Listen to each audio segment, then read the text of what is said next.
A letter to Sandow's Magazine, 1901. Quote, "Doubtless Mr. Sandow is a very estimable gentleman, and an excellent specimen of the state of knobbiness, which it is possible to get the human form to assume with care and strict attention to business. Were his disciples in the art of muscular development content to keep their state of bumpiness to themselves, all would be well, but alas, this is not the case. We all know the very muscular fiend who comes up to you, drawing his elastic, double-breasted flannel coat across his corporation, and with an air of smirking contempt, informs you that he has had it taken in twice already. He makes insulting remarks about your waist, asks you to feel his deltoid, his trapezius, his bicep, the muscles of his calf.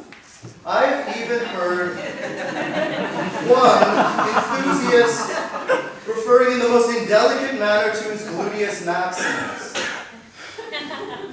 He then tells you the various measurements of his arms, forearm, thigh, calf, and then approaching you with an air of mystery, suddenly bellows in your ear, Sandow." We all know somebody like this, don't we?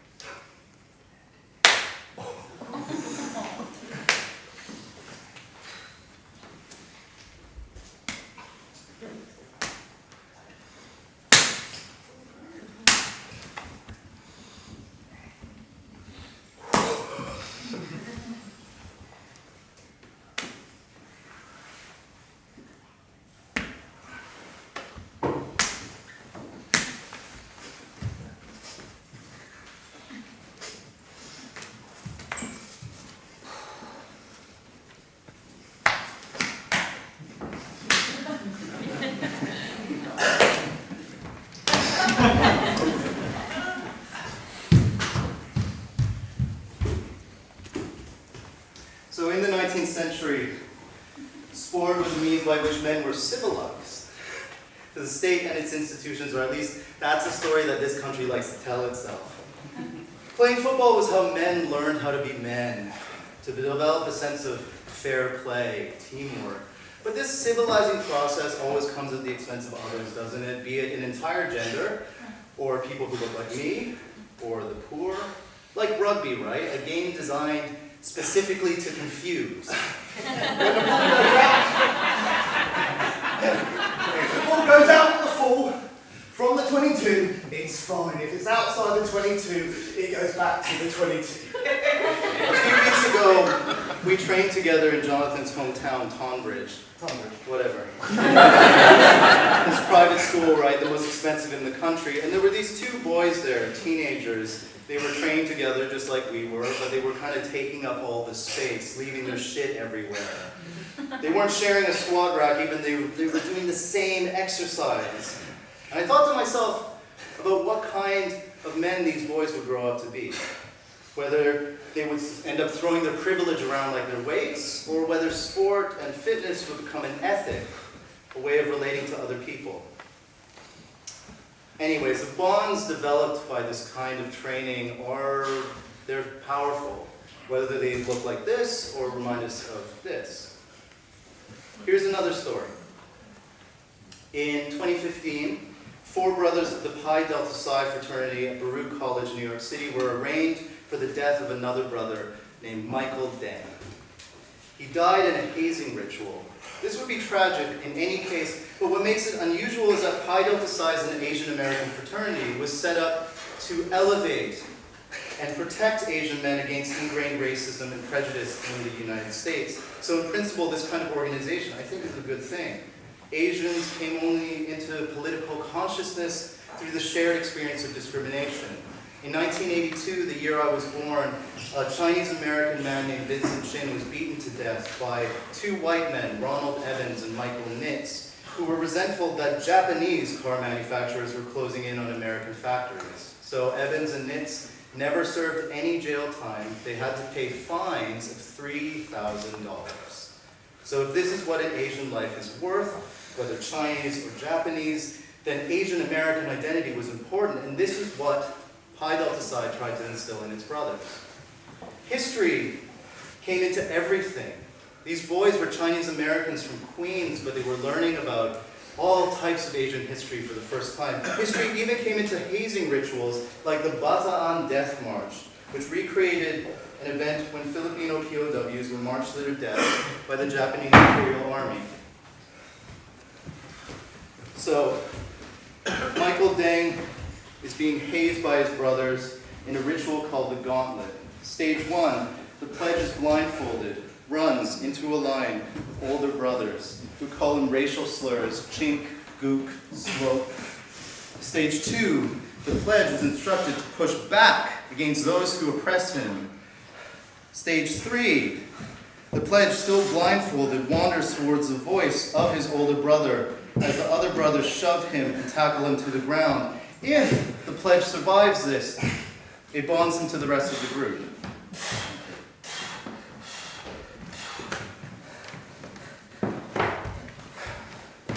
Michael Deng did not survive. So imagine the scene in court. So, we were taken down into that cellar, put bags over our heads, had a tie by the side of our hands.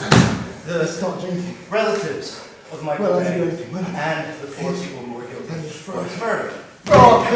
Constantly throw up into that bag. And it started bringing us food. Understand why, for the first time, this sense of values that they had instilled in him. And finally, we got to the point of finishing the cider. Yeah, that's what we did.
Set and up.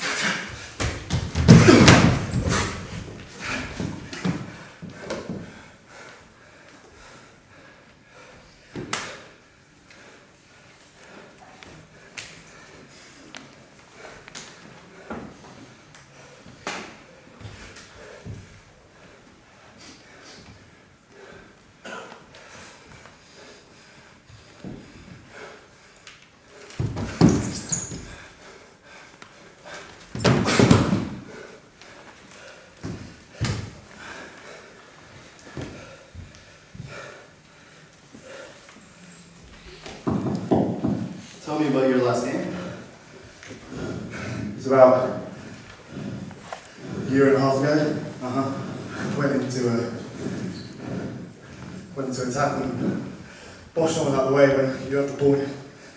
They just can't tackle you. And another guy grabs me and I leave my leg, my knee out of the side, and then straight guy just takes my knee out 6 months to a year out. So, do you resent this guy or? Resent? Yeah.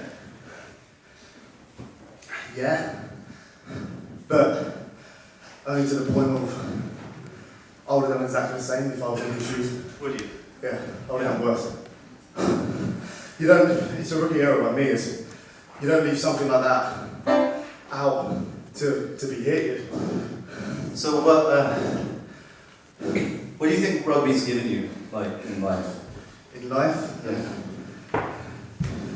Yeah. this is my attitude, my determination, my everything I take. Everything I take into my performance, everything I do in day-to-day life, my gym work. I just know that attitude without failure, I can do anything. Nothing's too hard to do. Gosh, it disturbs me to see you, Gaston, looking so down in the dumps. Every guy here'd love to be you, Gaston, even when taking your lumps.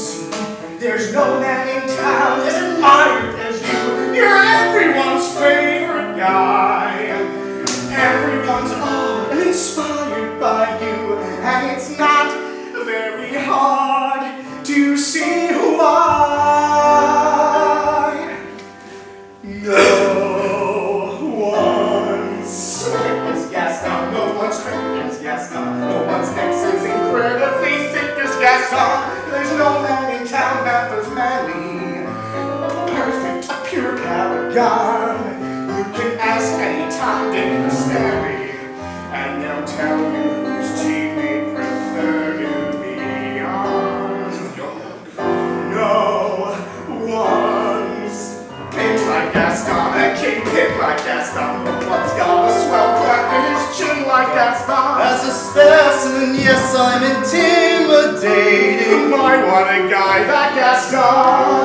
No one fights like Gaston, wears big tights like Gaston. In the wrestling match, nobody fights like Gaston, for there's no one as burly or brawny. As you see, I've got biceps to spare. Not a bit of him scraggly or scrawny. That's right, and every last inch of me's covered with hair. No one's hits like Gaston, matches wits like Gaston. In a spitting match, nobody spits like Gaston. I'm especially good at expectorating. 10 points for Gaston. When I was a lad, I ate 4 dozen eggs every morning to help me get large. And now that I'm grown, I eat 5 dozen eggs, so I'm roughly the size of a barge. No one shoots like Gaston, makes those boots like Gaston, then goes chopping your cat wearing boots like Gaston. I use antlers in all of my